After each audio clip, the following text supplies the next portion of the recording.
একজন সাহাবী গোসল করছিলেন, গোসল, এটা হাদিসে সহিহ। এই যে আলেম ওলামা যারা আছেন তারা জানেন যে এই হাদিসে সহিহ। একজন সাহাবী গোসল করছেন, তার গায়ের চামড়াটা খুব সুন্দর ছিল, একদম স্কিনটা অনেক সুন্দর থাকে না এমন কিছু মানুষ।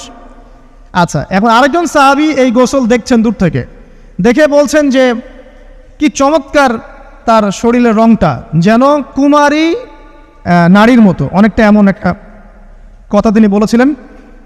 সাথে সাথে এই সাহাবী অজ্ঞান হয়ে পড়ে গেছে। কোন সাহাবী? যিনি গোসল করছিলেন। এখন এটার আপনি কোনো ব্যাখ্যা দিতে পারবেন না, তো এখানে কোনো সায়েন্স দিয়ে বা মেডিকেল সায়েন্স দিয়ে আপনি কোনো ব্যাখ্যা করতে পারবেন না। একটা ব্যাখ্যা দিতে পারেন, কিন্তু কেন সেটা হলো সেটা আপনি অ্যান্সার খুঁজে পাবেন না। তো নবী সাল্লাল্লাহু আলাইহি ওয়াসাল্লামের কাছে নিয়ে যাওয়া হলো তাকে। তিনি বললেন যে এই ব্যক্তির ব্যাপারে কি কেউ ভালো মন্দ কিছু বলেছিল? তখন একজন সাহাবী বললেন, হ্যাঁ, অমুকে বলেছে এর স্কিনটা অনেক সুন্দর, তোকে ডেকে নিয়ে আসুন। ওকে ডেকে আনা হলো। ডেকে আনার পর নবীজি তাকে অনেক শাসালেন, তোমরা তোমাদের ভাইদেরকে কি মেরে ফেলতে চাও? তখন এই সাহাবী তো অবাক, আমি আবার কখন মারতে চাইলাম ইয়া রাসূলুল্লাহ? আমি তো মারতে চাই নাই, আমি তো খালি বলেছি যে তার গায়ের রংটা অনেক সুন্দর। তখন তিনি বললেন, কেন তুমি সুবহানাল্লাহ বললে না, কেন তুমি মাশাআল্লাহ বললে না? যখন মাশাআল্লাহ বলবেন, সুবহানাল্লাহ বলবেন, নজরটা লাগবে না। আর যখন আপনি মাশাআল্লাহ বলবেন না, সুবহানাল্লাহ বলবেন না, দেখবেন নজর লেগে গেছে।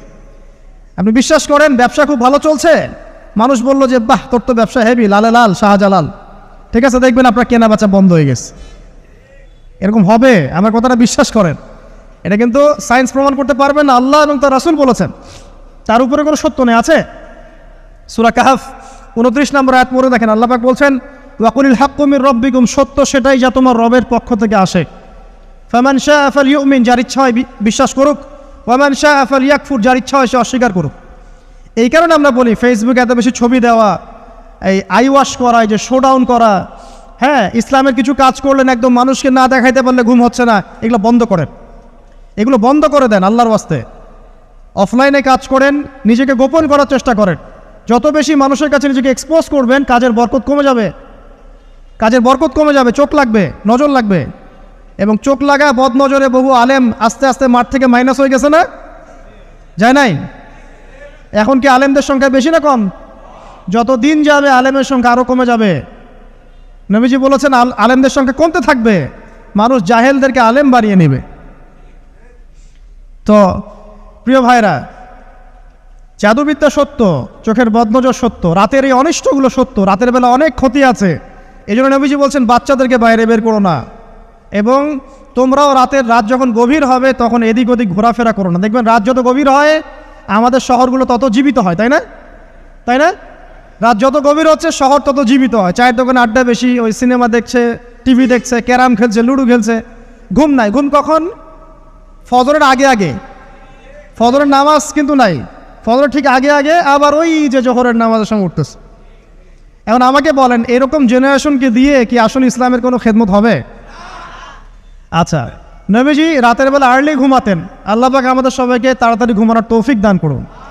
হ্যাঁ, আপনি ইলম চর্চা করলে রাত জেগে থাকতে পারেন, আপনি যদি জ্ঞান চর্চা করেন রাত জাগতে পারেন, আপনি কোনো গবেষণা করছেন, নামাজ পড়ছেন বা কোরআন হিফজ করছেন, আপনি রাতের আর্লি উঠবেন, এটা আলাদা বিষয়।